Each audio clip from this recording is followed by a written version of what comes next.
Hello, I'm Derek Smalls, and you're watching, or listening, or both, to Rock Shop Live with Eric Broadbent.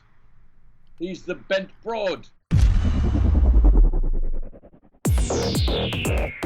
You're watching Rock Shop Live, brought to you by Stewart Travel Guitars.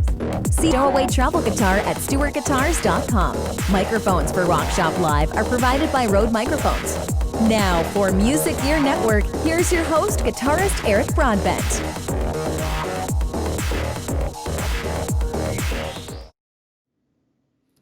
Hey everyone, happy Friday to you all. Welcome to the Rock Shop. We are live. Joining us this evening from the hit animated TV show on Adult Swim, Rick and Morty, a composer, Ryan Elder. Ryan, how are you? I'm good, Eric. Thanks for having me. Oh, it's an absolute pleasure. And apparently I've been told by Ryan that he can't see my camera. So as long as everyone out there can see that there's two people on the screen here, that's a full count that we have in the house. There's nobody more than that. So we'll see if we can figure out that problem later on. But first of all, it's an absolute pleasure to have you here. And I've got to give credit to my son, who's 14, Eric Jr. He's an aspiring musician as well, too. He's schooling me every day on playing things wrong and things like that. But had it not been for him, I would have never been introduced to Rick and Morty. And we've been, That's cool. Yeah, we've been a fan of the show since before it was cool, to get into that fandom and things like that. And now it's just so mainstream, which we'll talk about throughout the evening. But, just very grateful that I learned that through him. So the youth has really done something great for us. Yeah, it's great. We have a lot of young fans. Some fans are maybe a little too young. Yeah. but I love it. It's great. Yeah, and that's funny too, because you can get alternate versions of the show, uncensored and censored, and even censored. It's obviously made for the adults, and kids can kind of get a little bit of it. But when you watch the uncensored versions, it's like a sailor's treat. Yeah, we do. When I go to the mixes, there's always a bit, and I don't have to deal with this, but I'm around for it. There's always a huge list of all the beeping we have to take care of at the mix. Okay. And sometimes it's just like the most outrageously long list of swear words and stuff that, you'd think you wouldn't necessarily have to beep, but you do. And then you figure it out. But and then we are limited to how many of certain words we can use. So we have to pick and choose which S words we want to let through the censors or not. It's pretty funny. I agree with that. And it's funny, too. Are you a fan of The Walking Dead at all? I watched the first couple seasons and I loved it, but it kind of fell off. Okay, well, the only reason why I like it a lot, too, and I mean, we've waited so long now for the season finale from season 10 that got bumped because it was the very last episode. And when COVID and everything hit, they just couldn't finish the finale. Wow. So it's coming in the fall. But the only reason why I brought that up is because when they introduced the character of Negan, I'm not sure if you know his backstory or whatever, Jeffrey Dean Morgan plays him. And in the comics, I mean, he swears every other line with like an F-bomb, it's sentence enhancers. And they're wondering, how are we going to do this? How can we do it? Because you can get away with a few words. I'm not sure what the exact words are that are allowed and what aren't, but it's from the old George Carlin days. He's those what you can't say on radio and TV. But how the networks dictate what you can say. So it was very interesting to play that character, but the writers were so good that they could write it anyways, and maybe substitute the S word for the F word, or things of that nature. Sure. Yeah. But it's awesome. We're going to say hi to a few people over in the chat, and when we come back from that, we're going to talk a little bit about some of your influences before we get into all the composing and things of that nature, because the show generally, our old show anyways on this network here, was pretty much all guitar themed, and we've changed our direction somewhat so we can talk to people outside of the guitar realm and things like that, but we're going to talk a little bit of guitar tonight too. So over in the chat, we've got our good friend from Canada here, Carlo Santin. Gary Davlin is here. Andrew Bonica, you and I were talking Line 6 a little off the air, and he was a former employee at Line 6. He's a master at what he does. Mark Taylor is here. Rob Milisanti, if I'm pronouncing that correct. Let me see here. Wally in the box is here. Nice to have you. The party line is my beautiful better half, Sandra Lee. She'll be sharing a lot of links to all your profiles and to some of the Rick and Morty profiles as well throughout the evening. And I think that's about it. So let's jump back now to what I was saying about the influences. And I watched a really cool video the other day. It was a very short one, but it showed your top 5 influences. But maybe we can even step outside that boundary a little tiny bit. And sure. Tell us a little bit about, growing up as a young lad and with the inspirations that you had. Yeah, I guess you could say my very, very first musical inspiration, at least as my mom tells it, was famed violinist Itzhak Perlman. When I was 4 years old, I saw him on TV, as the story goes. Absolutely loved watching him and decided then I wanted to play violin. So at age 5, I started learning violin, which actually is a couple years late as it goes. You really want to be starting a little earlier. So while I was pretty good, I was always just like a little bit behind the people who were really good. And so I grew up playing violin, and it wasn't until high school when I decided, you know what, violin isn't as cool as guitar. So sure. My dad and some of my friends helped teach me guitar, and I really took to that and got in bands and was playing in bands and stuff. And, I think I said in that video, probably my biggest, most favorite band in high school was Smashing Pumpkins. But I learned guitar from playing just that was like the heyday of guitar music, right? Like, at least in terms of, rock music being really popular, being in the mainstream, even though it was called alternative. So, all of those bands from the 90s were just huge influences on me in the way that I play guitar and the way that I learn guitar. And you've got I saw in a couple of those interviews as well, too. You've got a couple nice, you probably have more off camera that I don't know about, but it got a nice sweet Les Paul over there. Are there a couple favorites that you have that are really special to you? Yeah, I have a Les Paul Standard and American Strat, both from the 90s, from the year I graduated high school. Nice. So I was like, why not? Let's just totally go in on it. And they at the time when I got them, I was working at a studio that did music for commercials, and we had plenty of 70s guitars. So we could get the 70s sound, but I was like, I want this hi-fi 90s sound. It has a little more edge to it, a lot more top end. And so I got those to like sort of diversify the guitars that I had at my disposal. And those are actually at my studio in Los Angeles, which I've been quarantining here at my place in Minnesota. And I have different guitars here. I actually have a custom Carvin that my brother is loaning to me. It has his name on it here. It's pretty sweet. I don't know much about it, but he had this built for him, and it's got his name on the headstock here. And this thing sounds amazing, but I wish I could talk more about it, but I don't really know enough details about it. But that's what I'd be using here when I'm in Minnesota. Okay. Nice collection for sure. And we'll talk throughout the program as well too, how much that from the analog to the digital world and how much you use in the real analog world. And I mean, digital stuff is so good these days. You can almost simulate guitar in some places, and for the average ear, sometimes it's hard to even tell, right? I hate sampled guitars. I try not to use them because I can sort of play guitar for the most part, but I think it's one of the things where when I hear it, I'm like, ooh, that sounds fake. But, that's the way with anyone who plays an instrument. Generally, when they hear a sample of it, they can tell it's fake. So, might just be that. But I will say this, as a violinist, when I hear a good violin sample done well, I can't tell the difference. So, well, that's cool. That's good to know. Yeah, so it shows how far the software has come. Yeah. Yeah. I mean, it's limited to the style and the notes that you're choosing to play. Obviously, on a violin sample, it's tough to do some of the faster, more experimental stuff. But if you're just doing legato lines, the samples are really good now. Yeah, it would be hard to duplicate like a subtle touch to it. I don't play violin, so I don't know the techniques and the descriptions, but like a soft bow, and then really dynamic. Like it'd be hard to simulate that on a keyboard. Yeah, and a lot of the sort of portamento sliding around the fingerboard, especially when you get up really high, that stuff's hard to pull off in samples. But yeah, for sure. So I understand too that your dad had a major influence on you as far as watching some of these videos and interviews that you've done.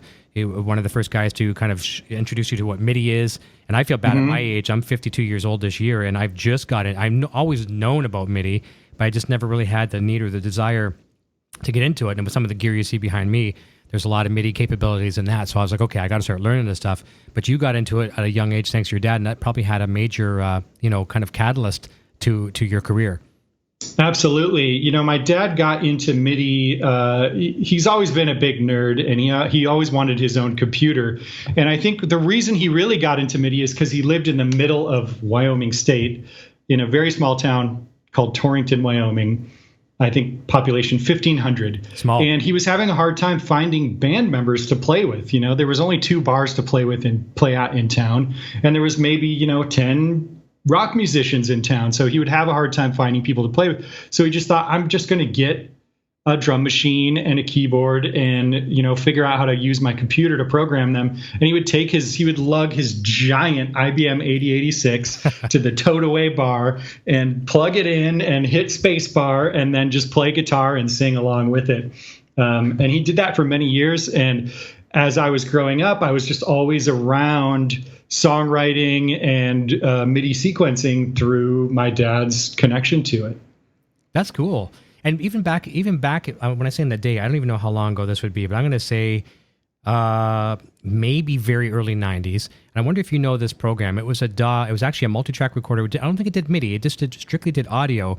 It's a program called Saw Plus. Does that ring a bell to you? Rings a little bit of a bell. If it was early 90s, I would have probably been using Cakewalk back then, but also I was doing a lot of tape recording back then too. So. Sure. Well, it's hard to say. When was the era of the 486 computer? Would that be late? Yeah, that's 486 was early 90s. Yep, okay, that's when I was in high school. Yeah. So then we definitely are. I'm in the right wheelhouse because it's surprisingly, I had a 486 computer with something like maybe 4 meg of RAM, and like a 250 meg hard drive. Okay. Yeah, if you were a rich person, you had a 50 meg hard drive. Maybe not even that much. Probably like 120 meg. Yeah. 4 meg of RAM, 120 meg hard drive, maybe we'll say for argument's sake. And it was not an AT&T. What the heck? We won't argue on the brand. I forget that it was a weird name. Compaq. No, it wasn't. That's what we had. We'll go with Compaq. Yeah, it would be the Compaq clone anyways, for sure. One of those. And it Saw Plus, you could do 4 to almost 8 tracks of real digital audio. Wow. And it was like, and no hiccups. I'm like, man, that was great. And it's like when maybe now if I was to get that program and try it again today, it's almost like reliving video games that you played as a kid and you thought they were the best thing ever. Yeah. And then now we get them back on these emulators and we did different things we play. We're like, oh, that game sucks. How did I ever put up with this? I know, right? I mean, sometimes you're pleasantly surprised. You're like, yes, it still plays as good as I thought. Yes, the controls were bad back then, but I'd like to maybe try that program again today and just see if it still survives. You know what I mean?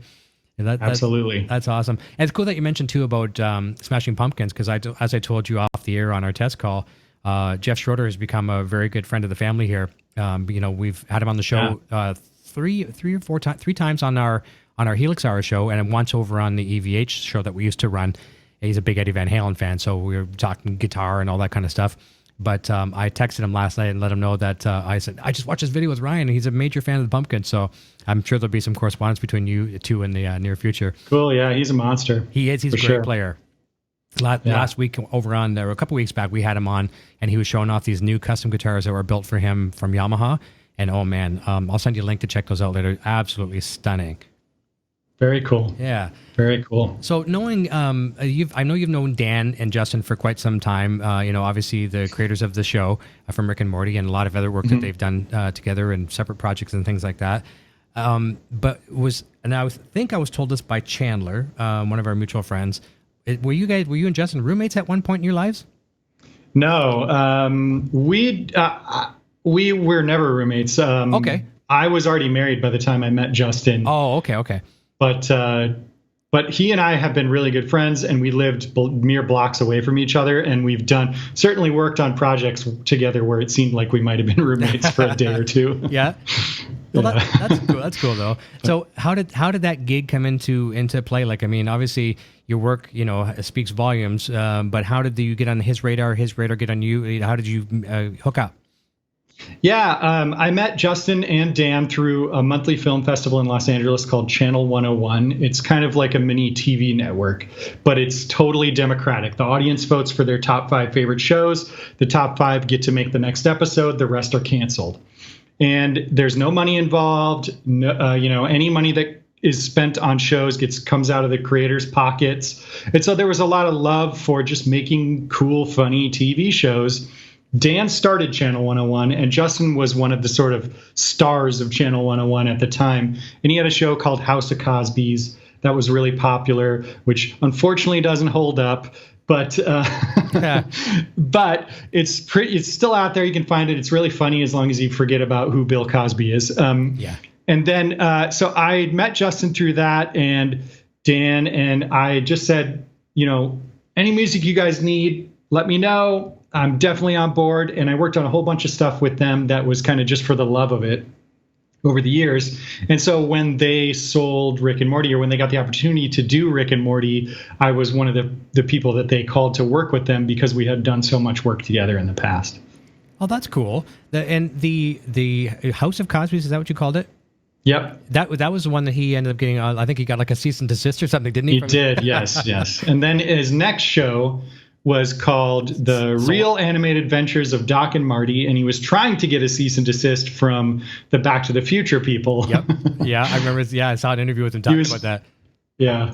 That's the first time I worked with him, actually, was I wrote little sort of sitcom stings based on the song from Back to the Future and the Huey Lewis song. And we used those in that. And that's the first time I ever worked with Justin. Coincidentally, those characters became the influence for Rick and Morty. Yeah. He carries over the Morty voice a lot. I mean, that character, and I mean that in a good positive way. When he does a lot of voices for other things, it's different pitches and, kind of spins off of Morty. And he's even said that himself, which is nothing wrong with that. It's a voice that fits him. But the characters are absolutely great. But just like we've talked about we've had a few other composers on the show over the past few weeks. We've had Dave Porter from the Breaking Bad universe. We had Ronit Kirchman from USA Network's A Sinner, and other composers as well. Very cool. And Bryan Cranston from Breaking Bad universe, he noted this about Dave, and this speaks to you and anyone that's in your line of work.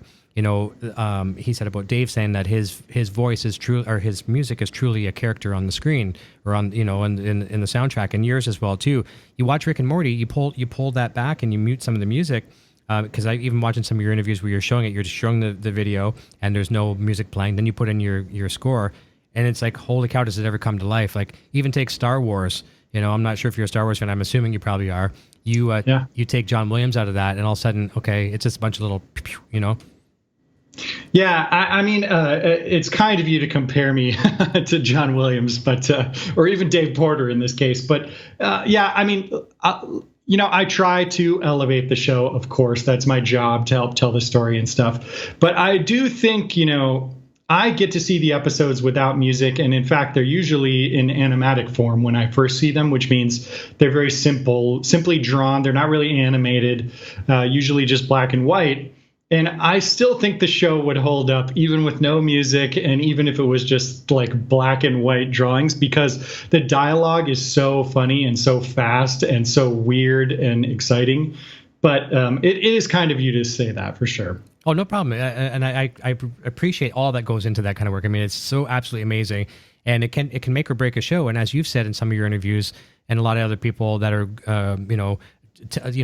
serious about their job, like you are, you got to know when not to step on things too. Oh yeah, I think that's, especially in comedy, probably the number one rule is give room to the jokes. Make sure that you are not overscoring. It's really important. And Dan Harmon, one of his biggest notes to me, often his most common note, is this scene doesn't need music. Oh. So I tend to overscore because it's easier to pull something out than it is to add something at the last minute. But Dan and I have worked together enough now where we have kind of an understanding about scenes that maybe don't need music at all. Like there's in episode 9 of season 4 that just aired a couple weeks ago, there's a fight scene between Rick and like a Zeus character. Mm-hmm. And I knew when I watched it, I was like, no, this is going to be dry for sure. No music. Dan's going to want it to just be like very visceral and like a bit like a really real sounding fist fight. So I didn't score that. And I checked just to be sure, and Dan was like, nope, that needs to be dry for sure. So what's like when you mentioned working with him for so long, and his kind of feel what he wants and what he's looking for, and he knows how you work as well too. It's almost like being in a band. It's a group of musicians, and when the bass player is going to do a little fill here, not to step on his toes. If you're the guitar player, whatever, and vice versa. Okay, you don't even have to make eye contact. Once you get good, you just kind of feel where the other guy is going, or and you have that direction and that path to follow. Yeah, I mean, there's definitely a trust level there that's really important, and it's been built up over time, obviously. So. Yeah. It takes a bit. 4 seasons and renewed for a 5th, which is great, and hopefully more as well too.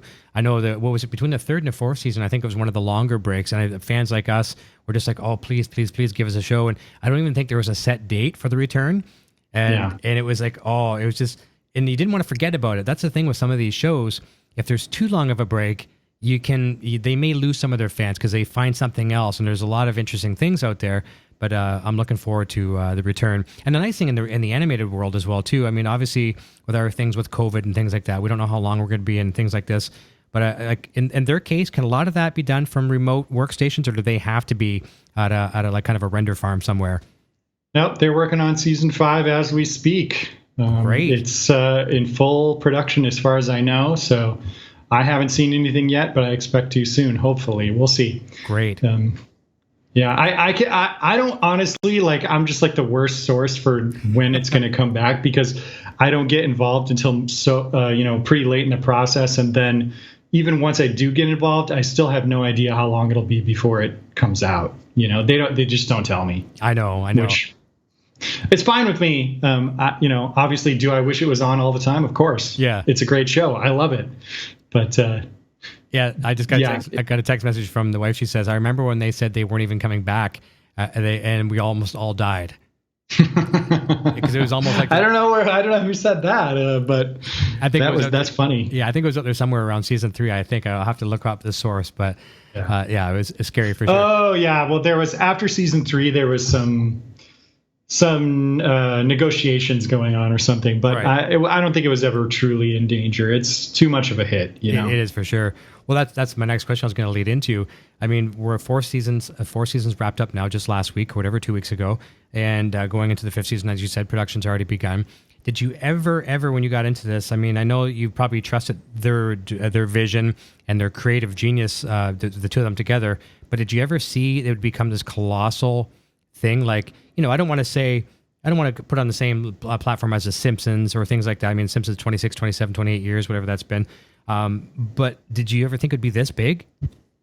No. I mean, I knew it was good. Mm-hmm. I when I watched the pilot and I worked on it, I was like, this is amazing. It's one of the best pilots I've ever seen. Certainly the best pilot I've ever worked on. No offense to the other pilots. They're all good. Mm-hmm. But, this Rick and Morty was in sort of a world unto its own. But the thing is, you can never be sure, right? Like, will the network support it? Will they put it in a time slot that people will end up watching it? Will word of mouth work on this show or not? I worked on shows in the past that I thought were amazing, but just didn't, for whatever reason, catch on. And in this case, it still boggles my mind how popular the show is. It's like every new evidence that the show is such a massive hit is like, geez. I know. Well, I think it has, and here again, I didn't want to compare it to The Simpsons, and I'm also not going to try here to compare it to South Park. But I think with South Park more so than The Simpsons, at least with The Simpsons was everyday normal parents, dysfunctional, blah, blah, blah, bratty kids. So everyone can kind of relate to that somewhat. And with South Park, they're not afraid to offend anybody, right? I mean, yeah. So I mean, whether it's, inappropriate things or whatever, it's inappropriate humor, but it's inappropriate against everything. So it almost neutralizes it out. And the same thing with a little bit with Rick and Morty. I think that's why it is so popular, because did he say that? Did Rick say that? Yeah. But yeah, it also shocks me at the same time too. And maybe this might be a question about the music. Jerry, I mean, he's one of the most depressing people on the planet. He goes out in the wind, even calls him loser. Yeah. Yeah. Do you write music to kind of accent his kind of loser, like no one really cares that you're here kind of thing, or how do you make music in the scenes where he's in? So I think the best way to really hit Jerry as a loser is to play to the emotion of the times where it feels like he might be succeeding. Oh, okay. The thing that comes to mind is his sort of brief relationship with Sleepy Gary in the episode with the mind parasites, the memory parasites. Yep. There's this moment where he's on a boat and they're developing this love relationship, and it's like, oh, Jerry is finding real happiness in this moment. Yeah. It's in a memory in his head, and we know it's fake. But if I play to the emotion of this scene and really sell them falling in love, then it makes it even more sad when it's not true, right? Yeah. It's like that thing. You won the lottery, and you're all excited, and your friend tells you it was a fake ticket, and you got all this chanting music. Yeah, and you're like, oh, the rugs pulled up from underneath you, and no safety net. You're just down. Yeah. Poor guy, right? I love, Chris Parnell, all credit to Chris Parnell. His performance as Jerry is just so good. Always consistently amazing. I love seeing sometimes the table reads, because, the average person, unless they're like the diehards, don't get to, really know the characters behind the voices, and you get to see their emotion when they're reading it. And that same applies with a lot of shows like the Breaking Bads and stuff like that. And it's just funny to watch that, and you know the cartoon character, but you don't know the man or the woman behind the voice. It's a lot of fun. A few other people jumping in the chat. We'll say hi to them real quick. Guitar Man 45 was saying, this is back to our talk about the old computers. 90s, I remember, had a Mackie system for recording. There was like 20 or so flat floppy disks had to load into the computer. They called it Mackie Automation.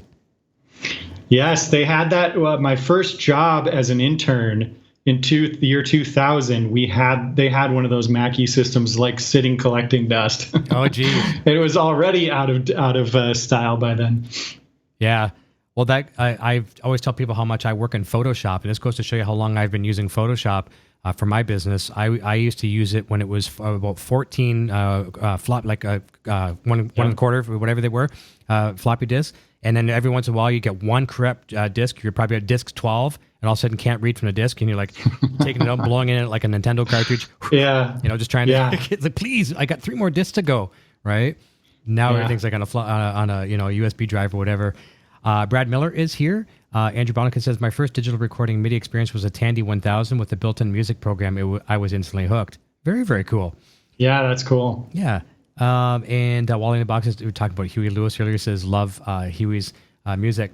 But as you know, obviously we're major fans of the shows that you're involved in. But I know at the same time, you're a consumer of entertainment just like we are on the other end. What are some of the shows that you like to watch? Maybe especially now being kind of cooped up at home a little bit, maybe more so than you used to. Are there things that you're binge watching on some of the streaming sites and things?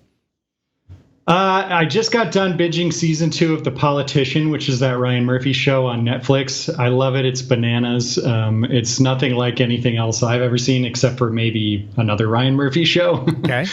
And my wife and I watch Agents of S.H.I.E.L.D. Love the score for that. That's, you said Walking Dead. It's the same composer. I'm drawing a blank. He's hugely famous. Bear McCreary? Bear McCreary, yes. Yeah. Amazing score on that. And one of my all-time favorite comedies that's just a new season just dropped today, I think, on HBO Max is Search Party. I think it's just absolutely genius. I would love to be a fly on the wall in the writer's room in that show. It's just like, how do they do it? I don't know if you've seen it, but it's incredible. No, I haven't actually. I know of it, and it's one of those things where, because I know the whole concept, I want to be there to watch it. I just haven't. And, you know, I've only binge watched a few things recently, and everyone's throwing suggestions at me, watch this. It's just, even though we say we think we have all the time in the world being home, it's still, we're juggling other things as well, too. So there's a little bit of free time, but not as much as everyone thinks that everyone has. It's tough, I have also tried to, manage my TV time during the pandemic too, because it's so easy to just go bananas. Yeah. I'll have to admit, this week I was binging Rick and Morty again. I've got it on the TV behind us. Well, not playing right now, but we're watching earlier today because I was listening on Spotify all week long, just getting into the mindset. I wanted to really surround myself with the guests, each week, watching interviews and all that kind of stuff. It's just so great. You can walk away and you hear in the other room, you hear the dialogue and you hear the orchestra and the crashes and all that kind of stuff. And it's such a package, with the writing, the acting and the music. It's no wonder it's such a hit. Well, I mean, it continues to surprise me that it's a huge hit. So, Well, let's dive in, and this is a question that it's like when someone asks you, who's your favorite son? Okay, well, maybe for some people that might be easy. For some parents, that maybe is the worst question you could ask somebody. But we're going to look at some of your music, and I'm sure there's some pieces that you like more than others. that are very, very special gems to you. And I'm just going to hypothesize here and get it's a couple that I think I know somewhere in your wheelhouse of loves, being the Don't Look Back and Goodbye Moon Men. But maybe take us through a few other ones and maybe some titles I don't even know. Some of them I'd probably recognize from the Rick and Morty soundtrack that's available now. But maybe tell us about some that are very special to you and maybe why. Yeah, sort of in line with Goodbye Moon Men and Don't Look Back to a certain extent. I tend to like the pieces of music that I've written that I like, that I would want to listen to more than just when I work on it, are ones that I feel like kind of write themselves. They just sort of come out of me in a way that feels less intentional and more creative and more inspired. And one of the big things that I wrote that I felt that way about was the theme song to Wizards of Waverly Place, the Disney show. Okay. I wrote that theme. I was employed through a company called Emoto Music, and their owners were Steve Hampton and John Adair, who formed Hampton Adair, which was a music company that made music for TV shows.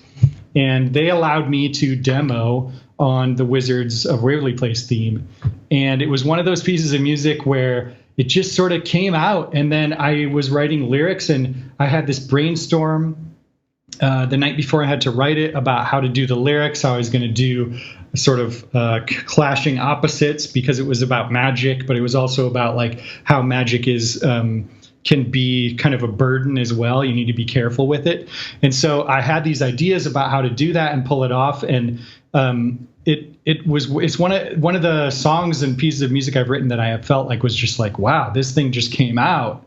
And then, of course, I was lucky enough to have Selena Gomez sing the vocals for it because she was the star of the show. That's cool. It was fun working with her, and she absolutely nailed it. And I had a singer, Jesse Moss, who mocked it up for us, who was absolutely incredible and sort of created the sound of the way the vocals were approached. That definitely informed Selena when we recorded Selena.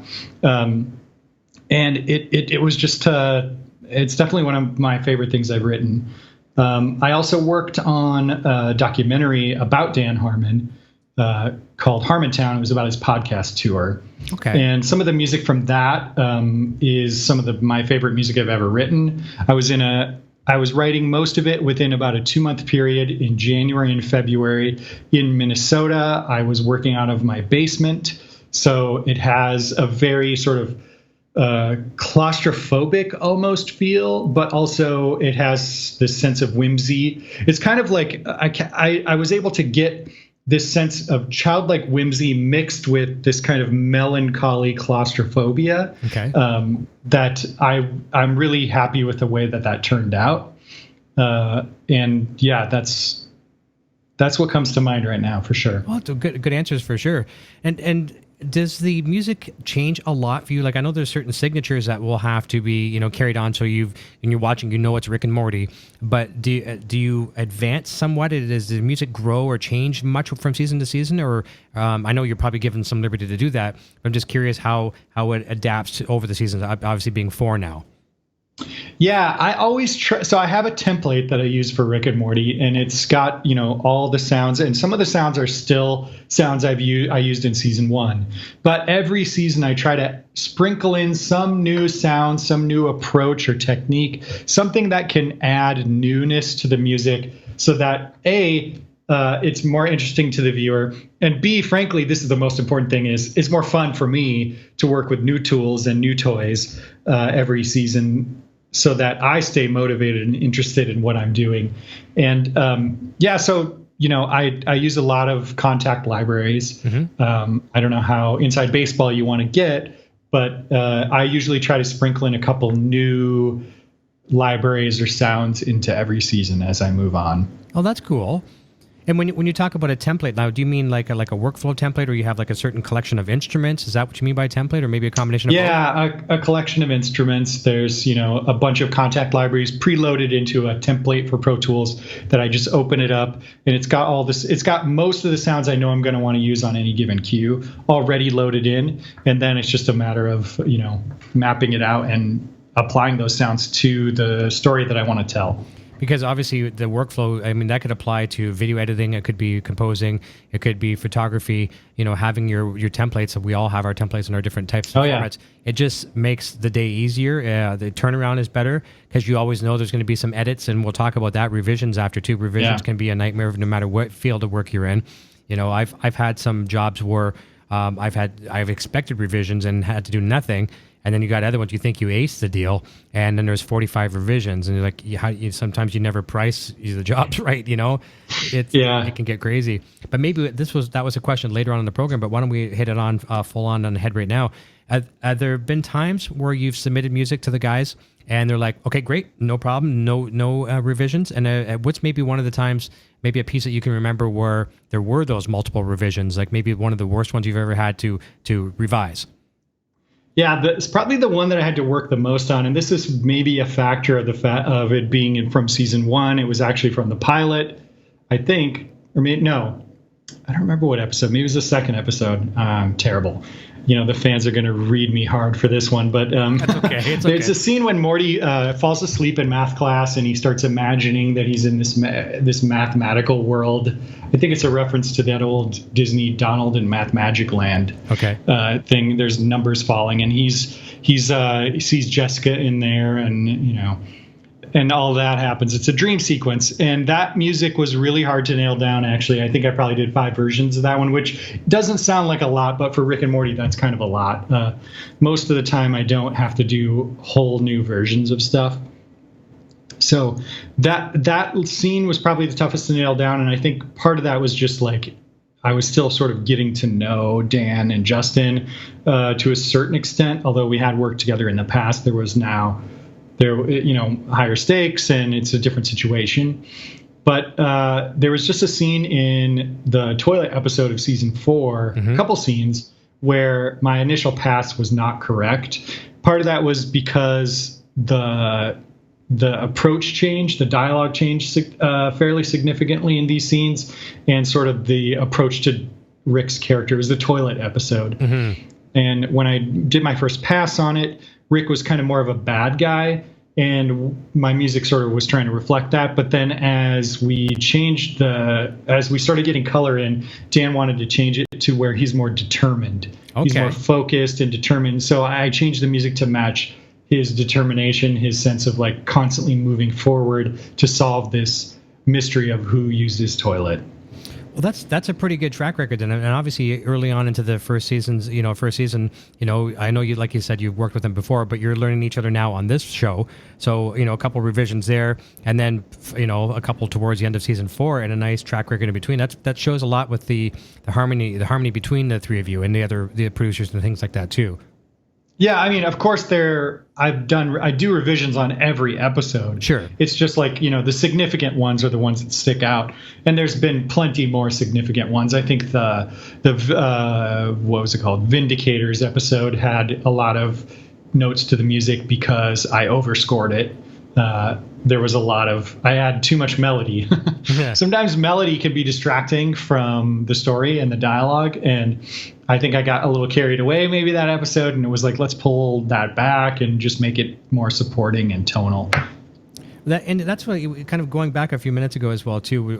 We're talking about the simplicity of shows like South Park and Rick and Morty as well too. The toilet episode, perfect example. The entire episode is built around Rick's trying to find out who's using his peaceful toilet in space, where he had his own place where he goes out in the forest, right? And there is a South Park episode. And I'm not a South Park big diehard fan, so I don't know all the ins and outs. But there was an episode built around the Apple terms of service. When you sign up to iTunes or something. I remember that one. Yeah, crazy. The most simplistic thing, and you dread these things. Any terms of service that we have to, yes, I agree. And basically, we could be selling our lives away. We're never going to read them because it's 19 days of reading. And they built an episode around that. And Justin and Dan built an episode around who's using my toilet. Yeah. And I think that has... Yeah, the writer's room, they get these crazy ideas, and then they just go with it. Pickle Rick was like a throwaway, like, ha, ha, ha, wouldn't it be funny? And then they turned it into a whole episode, so... And then merchandise, like mad, the toys and clothing, and you name it, right? Yeah, it's crazy. That's awesome. I talked to you about this off the air as well, too, and I just wanted to share it with some of our fans. There's and this again, my son turned me on to this artist. There's The Living Tombstone, very popular on YouTube and things like that. And they did a really cool, upbeat kind of dubsteppy remix of Goodbye Moon Man. You've heard that one, correct? I have, yeah. I try to listen to every remix cover that gets sent my way on Twitter, or sometimes people tag me on Instagram or whatever, and I'll listen to them every time. I don't always have time to comment or respond, but I love them. They're super fun. It's really, really humbling and exciting to hear people covering my music. It's kind of nuts, actually. Yeah, I was going to say that. It's got to be very flattering, when you hear that. Absolutely. Oh, wow, that's cool. And the different flavors, too, because this one was a dubstep. And even though, like I said to you, I don't really, appreciate that. Well, I shouldn't say I don't appreciate it. I appreciate all music. I don't follow dubstep. I don't know anything about it. Right. I'm a 52-year-old guy. Why would I be listening to dubstep? But I was like, okay, well, this song did not step on your toes. And it was a nice, nod to you, so that was cool. Yeah. Yeah, it's cool when they can capture the original song and put it in a totally new genre or style. I love that. Exactly. That's like one fellow I follow greatly on YouTube, and I've had him over on my Helix Hour show, and I'm probably going to pronounce his name wrong. Leo Moriacchioli. He goes by Frog Leap Studios. Do you know Frog Leap on YouTube? I don't think so. You should look him up. He's multi-million subscribers, but he does every Friday. He does metal covers, and I mean it could be like cool. It's just absolutely amazing. Songs that you would never think would be metalized, from like Blondie to it's fun, and he does all the instruments himself and everything as well too. So very, very popular. One thing I'm learning from this is a lot of people who love metal love Rick and Morty. Yeah. And as a result, I'm discovering that metal is one of the most versatile forms of music out there. You can cover anything in metal. We had a metal cover by this guy, Jason Sukoff in Florida, who did this metal cover of our theme song that we played on the end credits of an episode in season 3, I think. Okay. And it is badass. It's so good. Like, I love it. I love hearing these metal covers. They're great. I'll check that out. And it's funny too that you mentioned that, because just the other day I was telling the Junior, I was saying we got to do because with those Variax guitars we've got, we can tune them to anything we want. We can go into drop B with a button, right? So I said we should do a metal cover of Moon Man. So, and he's really good on the computer, like using Fruity Loops and stuff like that. So yeah. I'll get him to do that orchestration of it, and I'll put them together with the guitars, and we'll send something your way as well too. Awesome, love it. But I won't send it to you unless we can do some kind of justice to it. I don't want it be an abomination of it. So that tempo is going to be fun, metal for sure. Yeah, I know, right? It's probably going to be up about 4 times as fast when we're all done. Yeah, you might have to. Yeah. Maybe take us for a moment. Take us a little bit through I'm just checking the time. We're about 15 minutes away from the hour. Take us through a little bit of your workflow. Tell us, what you're using for a rig, and I obviously probably Pro Tools and things like that. But and you mentioned a little bit with the software Contact and things like that. Yeah, tell us a little bit about your workflow. Yeah, so I use Pro Tools. Almost everything I do is in the box. I will go DI with a guitar, sometimes an electric bass or whatever if I need them. Even though I play violin, I rarely ever spend time recording it because I think the samples are just, for what I need, they're fine. And I would have to record myself 30 times to get the kind of sound I want anyways. So 30 overdubs at least. Mm-hmm. So I work in Pro Tools. It's all in the box. And like I said, I use a template of Contact libraries that I know I'm going to use. And a lot of the synthesizers that I use are from Omnisphere, which I think is, if you can only afford one piece of music, of one VST for writing music, I think Omnisphere is the one. It's so incredibly powerful and good and versatile. I use it for the analog synths in Rick and Morty, and then I also will use it for just like cool pads or cool organic sounds too. And it's really easy to manipulate and get cool sounds with. So I'll use that. So a lot of the libraries I use in Contact are made by Project Sam or this company Output, who makes great, amazing libraries for modern music composition. And so what I usually work to is what's called the animatic. It's simple sort of drawings that are more like a slideshow. Yeah. Or like those for little lack of comic a better books where you term. flip the comics and like they're flipping real fast and it would animate. Exactly. Yeah. And that's set to what they call the radio play, which is the dialogue recording edited to match how they want the story to unfold. And that's what I work to. I'll get that. I'll load it into Pro Tools, and I'll find the scene that I want to start on. First I'll watch the whole episode, figure out where there needs to be music. That's called a spotting. Okay. So I'll spot where there needs to be music. And I do that myself. A lot of shows you'll spot with the show creator, or at least you'll go kind of watch the show together and figure out, okay, we need music here, we don't music here. You'll discuss it. But usually I'll spot the episode by myself. And if I have any questions, I'll hit up Justin or Dan about them. And usually the only questions I have are related to story. Whose point of view are we coming at this scene from? What's the most important emotion to get across here? Things like that. And so then I'll just start, so a lot of times I'll start with there's a lot of Rick and Morty episodes have big action sequences at the end. So I'll often start with that to sort of develop the themes I want to use for that episode. Because those cues are usually longer. They're usually 1 minute to 2 minutes long, which is most of Rick and Morty cues are maybe 15 to 30 seconds, majority of them.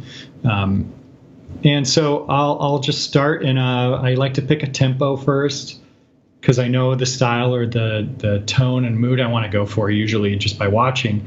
So I'll pick a tempo that's kind of fits with where there's strong downbeats where I want to hit certain moments in the story. The most important moments, and then, it needs to line up where the ending lands, where it needs to end and stuff like that. So I'll usually pick a tempo first and map it out using markers.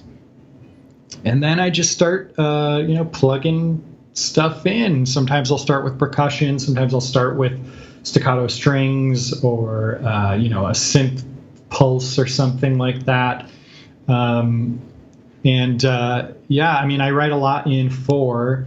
So most of my cues are in 4, but sometimes I'll write in 7 or 6 or 3 just to mix it up. Sure. And also if that helps me hit certain moments better, I will do that. And then of course tons of mixed meter. I'll have bars that are like 316 just to make sure that I land on something correctly. Those are the kind of things, those are kind of liberties you have to take. It makes it hard when later you have to arrange it for a real orchestra someday, like I had to do for this live concert we did last year.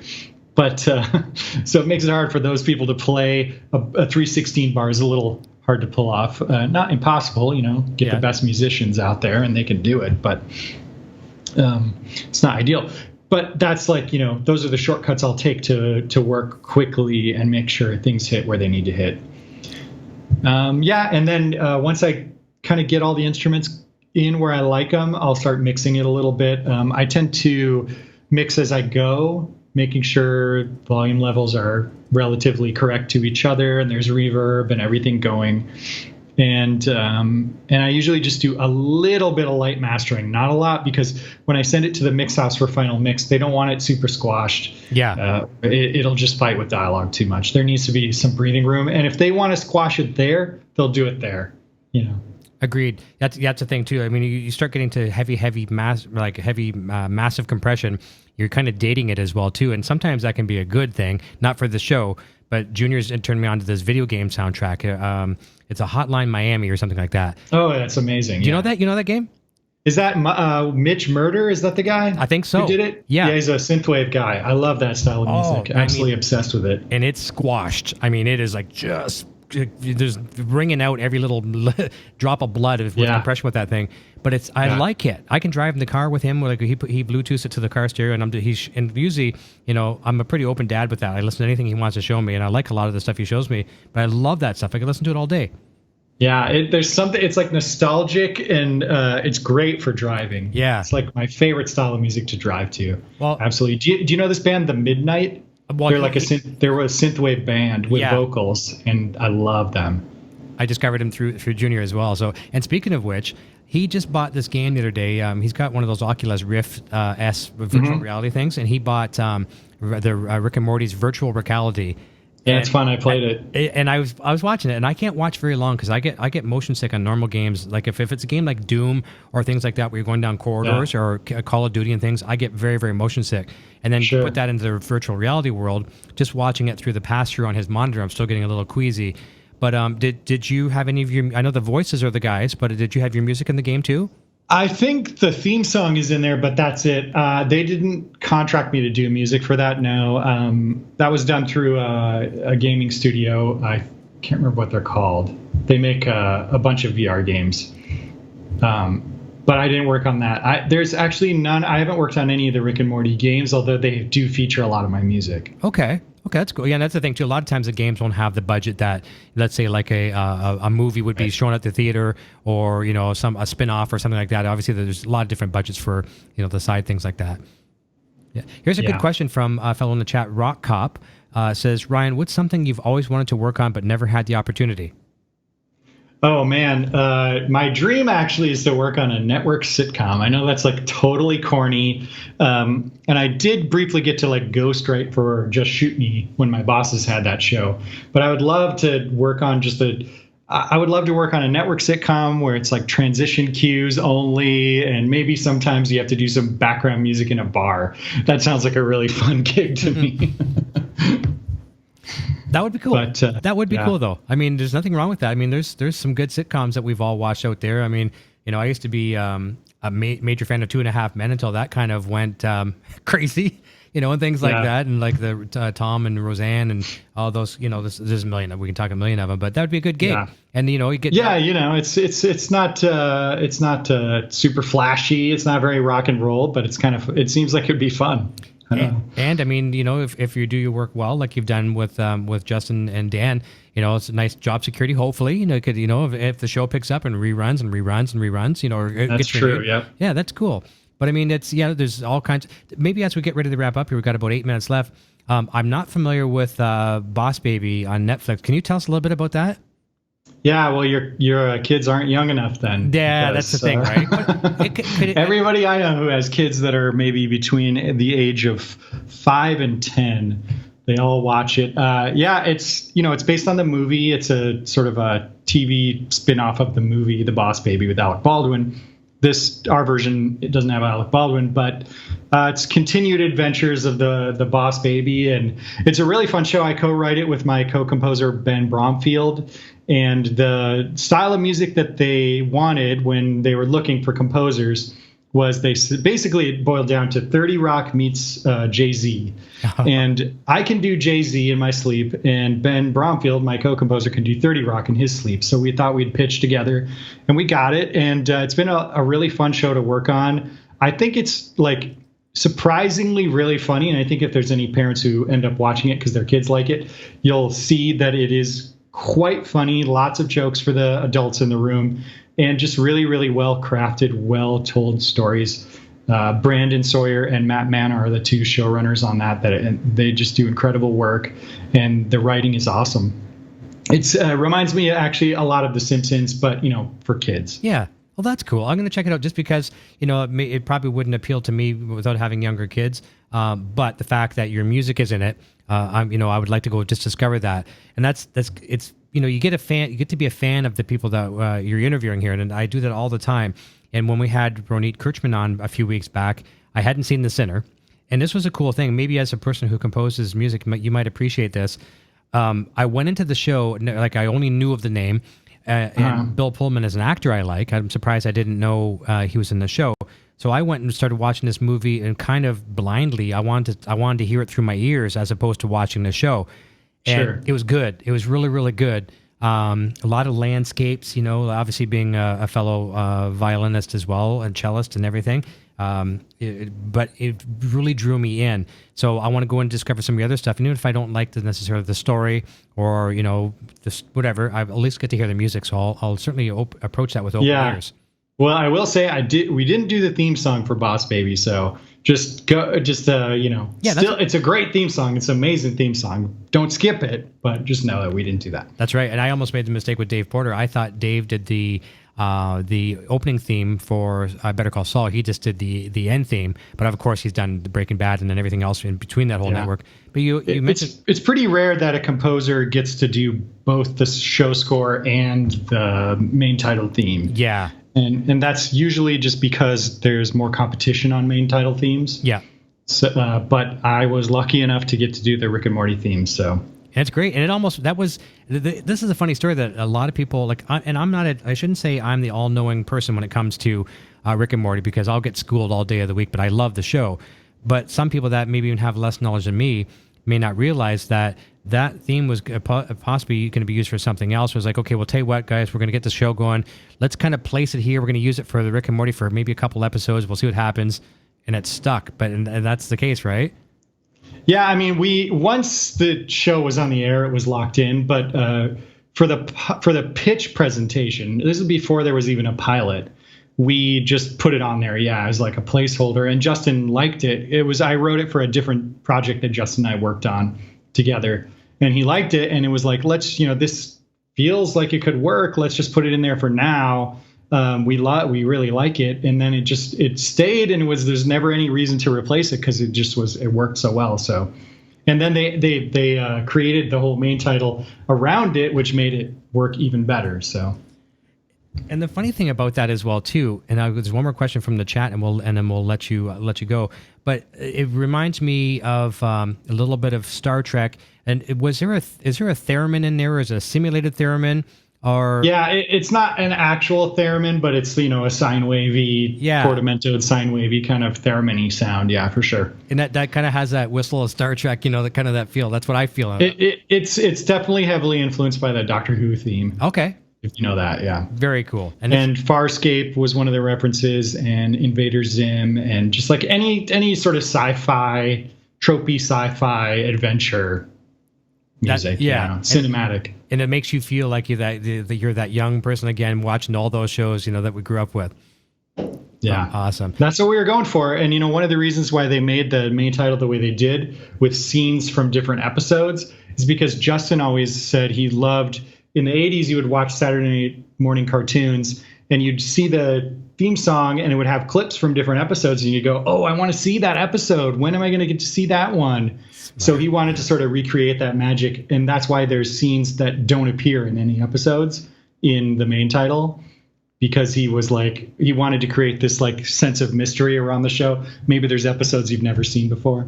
Yep. I love that idea. And again, we talked about Breaking Bad. They do that all the time as well, too. Better Call Saul. They'll show something that might not come up until almost the end of that season. Yes, and you're just I love that. Oh, my God. Like, you'll see someone dead. Like, who is it? Yeah, it's exactly. Crazy. Yeah. Last question for the evening from Rock Cop again. Says, Ryan, have you gotten to work with any rock metal artists that we would be surprised to hear doing this kind of work? And I know Mark Slaughter does voiceover. So have you worked with any rock or metal artists? There's not anyone that's like, well known. There's my friend Tommy Meehan is in a band called the Manx in Los Angeles. They're kind of a folk metal band. Okay.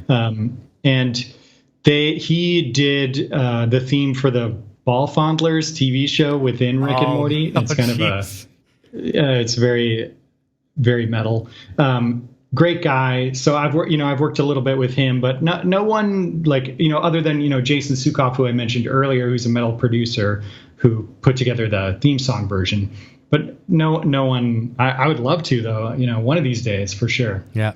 And if anyone's going to go out there and try to find Ball Fondlers online, you're going to have intergalactic cable, or else you're not going to be able to get it. That's awesome. Don't just Google the words Ball Fondlers. Yeah, although maybe Rick and Morty's popular enough. Yeah, that's right. Yeah, you never know what you're going to find when you Google that as well, too. It could be some crazy things. Well, listen, we're right at the top of the hour here. I want to thank you so very, very much for your time this evening. Thank you. As a Rick and Morty fan, this was a treat and nice to speak with you. Very, very talented, very inspirational. And I'll say goodbye to you off the air. So everyone, we wish you a very safe weekend. Be safe out there. Be smart. Be careful while you're out there, and keep that social distancing. And come and see us again as well over at 3 o'clock Eastern and 12 p.m. Pacific on Sunday over on the Helix Hour. And we'll look forward to seeing you again very, very soon. And until next time, cheers. Hey, you're still here? Eric Jr. here, reminding you to check out our full lineup of quality merch. Available right now in the Broadstash Boutique. Quality products and fast shipping. Visit broadstash.com today. Video production services for Rock Shop Live are provided by Design39 Media. Visit design39media.com for all your website, photography, and video production needs. Microphones for Rock Shop Live are provided by Rode Microphones.